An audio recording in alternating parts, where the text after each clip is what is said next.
미래 전장에서 전차가 최상위 포식자로서 적과 교전하고 파괴하기 위해 가장 먼저 기동성을 최적화하고 이를 위해 경량화가 가장 중요한 요소입니다. 우리는 작전 기동성을 높이기 위해 주력 전차의 무게를 줄이는 방법을 지속적으로 찾고 있습니다. Czołgów tego czołgu, więc to jest w ogóle bez porównania, jeśli chodziło o czołg T-72.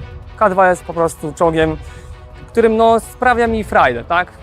Pracując na nim. Natomiast podczas ćwiczeń Dragon 24 okazało się, że 300-kilometrowy przemarsz drogowy nie stanowił dla tych czołgów większego wyzwania. I czołgiści z innych krajów mieli większe kłopoty z tym, żeby utrzymać swoje czołgi w sprawności. Oczywiście bierzemy na poprawkę fakt, że docelowy K2PL będzie cięższy niż te aktualne czołgi. Bo te czołgi, które w tej chwili służą w Wojsku Polskim, które zgodnie z nomenklaturą producenta nazywa się K2GF, brzydko mówiąc zapchaj dziura, to są czołgi, które ważą 57 톤. 지난 14일 미국의 신형 전차 M1E3 에이브람스의 시제기가 공개되었는데 그 모습이 가히 충격적이었습니다. 공개된 사진 속의 전차는 현수 장치가 아주 낮게 설정된 상태였는데 지상고 조절이 가능한 유압식 서스펜션을 확실히 탑재했음이 눈에 띄게 보였기 때문이죠. 흔히 K2 표전차의 가장 큰 특징으로 꼽히는 것이 바로 이 유압식 서스펜션인데 이것이 미국 차세대 전차에도 똑같이 적용된 것입니다. 이에 한 군사 전문가 역시 M1E3가 K2 표전차와 매우 유사하게 개발되고 있다고 했는데요. 이로 인해 한국 K기갑이 지닌 우수성이 다시 한번 증명된 것이라는 분석과 함께 K2 전차의 세계시장 석권이 기정사실화되었다는 반전도 나오고 있는데 오늘 그 이야기 빠르게 한번 살펴보겠습니다. Let's get it. 사실 M1E3는 우크라이나 전쟁이 만들어낸 결과물입니다. 우로전이 한창이던 2023년 9월 7일 디펜스 뉴스에서는 충격적인 보도가 나왔는데요. 미 육군이 발표를 통해 기존의 M1A2 SAP-V4 프로그램을 전격 종료하고 대신 2040년 이후에 전장 위협에 초점을 맞춘 M1E3 에이브람스를 개발하기로 했다는 것입니다. 차세대 전차 개발팀장인 제프리 노먼 준장은 우리는 최근 진행 중인 갈등을 연구하면서 미래의 전장이 전차에 새로운 도전을 제기한다는 점을 인식하고 있다며 우리는 에이브람스가 미래 전장에서 최상위 포식자로서 적과 교전하고 파괴하는 것을 계속할 수 있도록 가장 먼저 기동성을 최적화해야 한다고 말했죠. 특히 노먼 장군은 지난 가을 무게가 기동성의 주요 저해 요소라고 강조했습니다. 그는 우리는 작전 기동성을 높이기 위해 주력 전차의 무게를 줄이는 방법을 지속적으로 찾고 있다고 덧붙였는데요.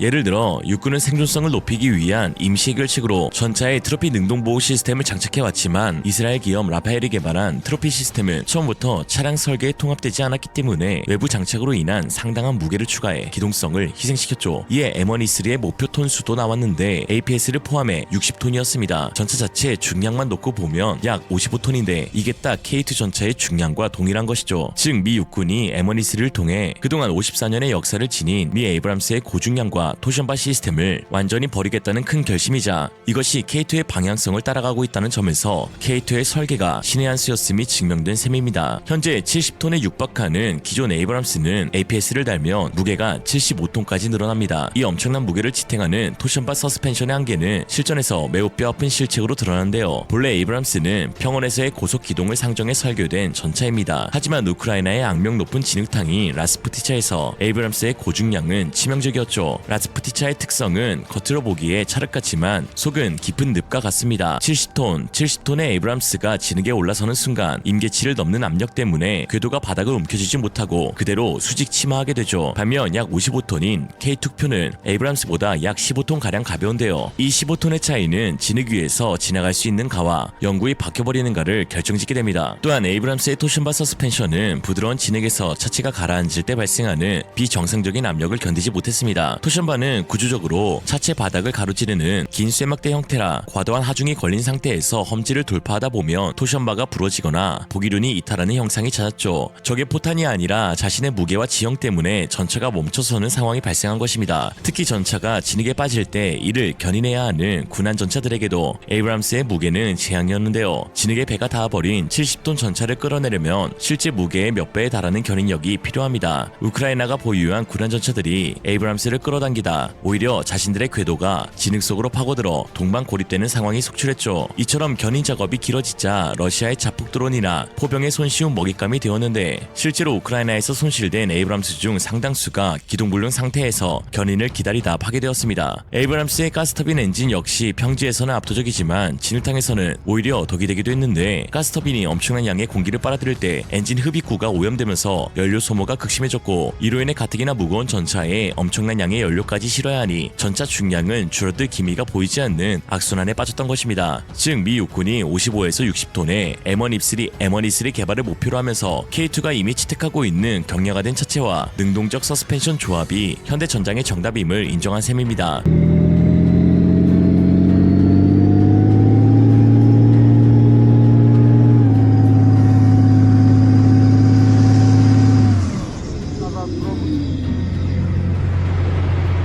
So even just on a training exercise, we've seen the main problem that the Challenger's been facing here in Ukraine, and that's its mobility. It keeps getting stuck in the mud. And if you have a look at the terrain, it's this soft, deep, rich black soil that's been proving problematic for it in this war. It's been one of the messages that the Ukrainian tank crews have given us since we got here, is that whilst this Challenger is formidably precise, actually they've had real problems with it here in Ukraine because of its mobility, and they just said it's too heavy, it's underpowered, and it keeps getting stuck. And you can see that's exactly what has happened here. The belly of the tank is on the mud. We're trying to cross a small ditch, really, you know, a few meters wide, but it's clearly very wet, very soggy, and the tank has just sunk in, slid in, and now they're waiting for a recovery vehicle.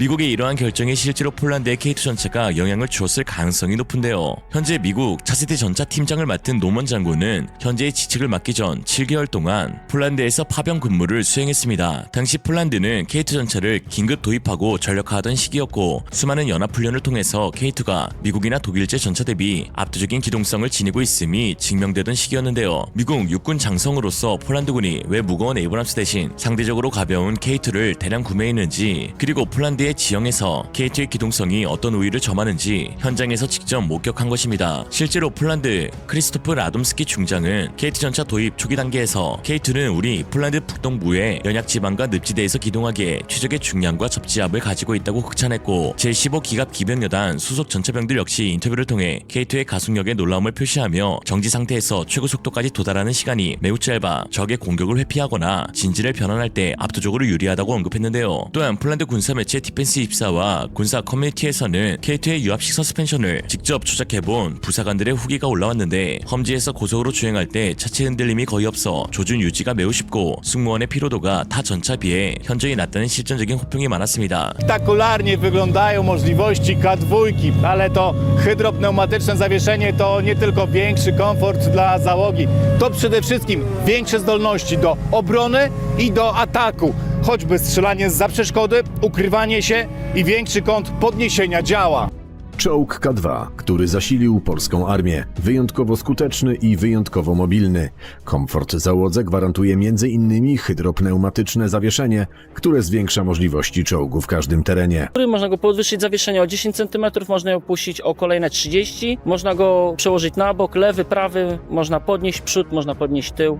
To rozwiązanie, które gwarantuje komfort, ale przede wszystkim pozwala na oddanie celniejszego strzału podczas jazdy oraz uniknięcie kontrataku po oddaniu strzału. 노먼 장군이 기사에서 예측 불가능한 기동으로 적에게 다중 딜레마를 제시해야 한다고 언급한 이유도 여기에 있죠. 미래 전차의 핵심인 기동성은 단순히 속도가 빠른 것만을 의미하지 않습니다. 전체가 원하는 목적지까지 안전하고 최대한 효율적으로 움직일 수 있는 능력을 의미하죠. 그런 의미에서 유압 서스펜션은 K2 전차의 신의 한 수가 되었습니다. ISU는 전차의 기동성 및 전술적 운용 능력과 전투 효율성을 근본적으로 끌어올리는 핵심 기술인데요. 야지 주행 성능 및 평균 속도를 향상시키는 것은 물론 질소가스의 압축성과 유압의 댐핑 효과를 결합해 지면의 충격을 효과적으로 흡수합니다. 이를 통해 불규칙한 지형에서도 궤도가 지면에 밀착되도록 유지하여 동력 전달 효율을 높이고 각 보기륜이 독립적으로 지형에 반응하므로 험지에서도 차체의 흔들림을 최소화하며 더 빠른 속도로 주파할 수 있죠. 또한 유압을 이용해 차체의 높낮이를 조절하거나 앞뒤 좌우로 기울일 수 있다는 점은 엄청난 강점입니다. 이는 장애물 통과 시 지상고를 높여 하부 손상을 방지하거나 매복 시 차체를 낮춰 피탄 면적을 줄이는 전술적 기동을 가능하게 하는데요. 특히 산악 지형에서 차체를 앞뒤로 기울여 주포의 내림각이나 올림각을 추가로 확보함으로써 지형적 제약을 극복하고 공격 기회를 창출합니다. 승무원의 전투 효율성 역시 빼놓을 수 없는데 전차 내부의 진동과 충격을 획기적으로 줄여 장시간 주행 시에도 승무원의 체력 소모와 스트레스를 방지합니다. 이게 얼마나 중요한지 의문이 들 수 있겠지만 영국의 AJX 장갑차의 경우 심각한 소음과 진동 문제로 인해 사업 자체가 취소될 위기에 처했었는데요. 시험 주행에 참여한 승무원들이 극심한 진동으로 인해 관절 통증, 이명, 말초 신경 손상을 호소했고 일부 군인들은 영구적인 신체 장애 판정까지 받았습니다. 진동이 너무 심해 주행 중에는 사격 통제 장치의 화면을 볼 수 없었고 정밀 기기들이 오작동했죠. 즉 전차가 전장에 도착하기도 전에 승무원이 먼저 전투 불능 상태가 된 것입니다. 영국 정부는 수조 원의 예산을 투입하고도 이 진동 하나를 해결하지 못해 배치를 수년간 연기해야만 했죠. 이처럼 ISU는 실전 교전 상황에서 승무원이 최상의 컨디션으로 대응할 수 있게 하는 인적 기동성의 핵심입니다. 또한 설계 추적화를 통해 차체 바닥을 가로지르는 토션바 구조를 제거하고 서스펜션을 암 내부에 통합함으로써 내부 공간 확보 및 전체 중량까지 추적할 수 있어 경량화의 핵심이 되었죠. 이 세계 최고의 대한민국 ISU는 30년 전 국방과학연구소 주도로 개발이 이루어졌습니다. K2 표전차의 유기압 서스펜션이 세계 최고이자 세계 유일이라고 평가받는 이유는 단순히 유기압 방식을 사용해서가 아닌데요. 이미 프랑스의 르클레르나 일본의 90식 전차도 유기압 방식을 사용하고 있기 때문입니다. 그러나 K2가 진짜 특별한 이유는 바로 암 내장형 방식의 완전 자동화된 능동 제어 시스템을 세계 최초로 주력 전차에 구현했기 때문이죠. 기존 전차들의 유기압 서스펜션은 실린더와 질소가스 스프링이 차체 외부에 커다랗게 돌출되어 있거나 내부 공간을 많이 차지하는 구조였습니다. 하지만 K2의 ISU는 유압과 가스 장치를 바퀴를 지탱하는 팔 자체 내부에 집약시켰는데 이런 설계는 K2가 세계 최초이죠. 또한 세계 유일의 반능동형 자세 제어 시스템을 갖추고 있는데 대부분의 전차 서스펜션은 지면의 충격을 받아주는 수동적 역할에 그치지만 K2는 주행 중 노면 상태를 센서로 읽어드리며 고속 주행 시 노면 굴곡에 맞춰 각 바퀴의 감쇄력을 1000분의 1초 단위로 능동적으로 조절하는데요. 조음수가 일일이 조작하지 않아도 시스템이 스스로 판단해 차체 수평을 유지하는 이 자동화 기능은 에이브람스나 레오파르트2 같은 전차들도 현재까지 양산형 기준으로는 갖추지 못한 K2만의 고유한 기능입니다. 이러한 서스펜션 기술은 결코 쉽게 개발된 것이 아닌데요. 수많은 우여곡절이 있었지만 개발에 성공할 수 있었던 이유는 그 이전에 K9 자주포에서 검증된 유기압 서스펜션의 설계 개념과 유압 제어 노하우가 K2 표전차 개발의 밑거름이 되었기 때문입니다. 일각에서는 제조사가 하나 에어로스페이스와 현대로템으로 다르기 때문에 기술 공유가 안 되는 것 아니냐고 의문을 제기하지만 대한민국 국방 시스템의 특성상 유기압 서스펜션 기술의 진짜 주인은 국가기관인 국방과학연구소인데요. ADD는 K9 개발 과정에서 확보한 국산 유기압 서스펜션 설계 데이터라는 지적 재산을 가지고 이를 K2 개발 시 적용시켰습니다. 실제로 K9의 서스펜션을 설계하고 제작했던 핵심 업체인 동명중공업은 K2 ISU 개발에도 핵심 파트너로 참여했죠. K9 서스펜션 개발 당시 기술이 없어 맨땅에 헤딩하며 수많은 실패를 맛봤지만 결국 개발에 성공해 추 원조국인 영국에 수출하는 쾌거까지 달성할 정도로 극적이었습니다. 한편 미국이 ISU를 개발할 수 있는 기술력이 있냐라고 묻는다면 답은 기술적으로는 충분히 가능하지만 지금까지는 철학과 비용 때문에 안 했던 것에 가깝다고 볼 수 있습니다. 과거에는 유압 시스템의 신뢰성과 정비성이 토션바에 비해 떨어졌고 비용이 너무 비싸는데요. 하지만 미국은 세계 최고의 유압 및 제어 기술을 보유하고 있으므로 개발 자체는 어렵지 않습니다. 또한 폴란드에서 보여준 K2의 실적이라는 훌륭한 참고서가 있다는 점도 한몫하죠. 사실 그보다 더 큰 문제가 바로 경량화입니다. 70톤에서 55톤으로 줄이는 15톤의 다이어트는 결코 쉽지 않은데요. 복합 장갑의 두께를 줄이면 당장 방어력이 떨어지고 APS를 매립형으로 만들자니 내부 공간이 좁아지므로 승무원 공간을 줄이거나 차체를 더 키워야 하는데 이는 다시 경량화와 정면으로 충돌합니다. 미국 입장에서 K2가 대단해 보이는 지점은 바로 이 체급에 최적화할 것입니다. K2는 처음부터 55톤급으로 설계되어 유압식 서스펜션과 자동장전 장치가 완벽한 조화를 이루죠. 반면 M1E3는 70톤짜리 거구를 깎아서 55톤으로 만드는 일종의 성형 수술을 해야 하는 상황이라 기존 플랫폼의 한계 때문에 새로 만드는 것보다 개조하는 것이 더 어려울 수 있습니다. 그럼에도 불구하고 미 육군이 경량화에 목숨을 거는 이유는 바로 생존과 직결되기 때문입니다. 미 육군 소장이 경량화가 모든 것이라고 말한 것은 무게가 단순히 속도뿐만 아니라 생존, 공격, 전략적 운용의 한계를 결정하기 때문인데요. 경량화를 통해 기동성을 향상시켜 피탄 및 회피 능력을 강화하고 남는 무게로 능동방어 체계를 내부에 완벽히 통합시켜 방호력을 혁신하며 이를 통해 공격 기회를 극대화한다 라는 논리입니다. 이는 한국의 K2표가 30년 전부터 추구해온 적정 중량과 고기동을 통한 생존 및 타격이라는 전략과 완벽히 일치하죠. K2는 1992년에 계획을 수립하며 파격적인 IS와 자동 장전 장치 역시 내장형 APS 설계를 반영했는데요. 반면 미 육군은 2026년에 이르렀어야 개발을 발표했으니 설계 철학 면에서 약 34년의 격차가 존재합니다. 실전 배치 측면에서도 K2는 2014년에 배치된 반면 M1E3는 2040년대 초반을 목표로 하고 있어 한국이 약 3-40년 정도 앞서 있는 셈이죠. K2의 개발 당시 너무 가벼운 무게로 서방 전차 대비 방호력이 취약할 것이라는 비판을 받기도 했습니다. 폴란드 수출 당시에도 폴란드 방구석 전문가들은 에이브람스보다 가벼운 무게를 근거로 러시아의 포탄을 견딜 수 있겠냐는 비판을 하기도 했었는데요. 하지만 K2가 가벼운 이유는 장갑을 뺀 것이 아니라 첨단 방탄 세라믹 소재로 밀도를 높이고 자동 장전 장치와 ISU를 도입해 탄약수 공간을 없애 전체 부피를 줄였기 때문입니다. 또한 K2의 육륜 설계에 대한 불신 역시 많았지만 ADD와 설계진은 민첩한 선의 능력을 위해 육륜이 더 적합하다고 판단했는데요. 육륜은 7륜보다 접지 길이가 짧아 산길이나 복잡한 지형에서 방향을 바꾸는 속도가 훨씬 빠릅니다. 이에 폴란드 역시 K2 개발에서 초기에는 7륜을 고집하며 몸집을 키우려 했지만 직접 K2 전차를 운용해본 결과 55톤급 6륜 K2의 기동성이 늪지와 연약 지반에서 압도적이라는 사실을 확인했고 또한 ISU의 뛰어난 성능 덕에 6륜으로도 방호력 강화 중량을 충분히 버틸 수 있다고 판단되어 최종적으로 6륜으로 결정되었습니다. 그냥 한국이 하자는 대로 하자. 전 세계가 30년 만에 찾아낸 현대 전차의 해답, 그 교과서는 이미 대한민국에 있었습니다. 진짜 한국은 정치 빼고 다 잘해. 오늘의 한 줄평, 작은 고추가 맵다. 대한민국 남성 화이팅. 아니 리얼리즘 화이팅.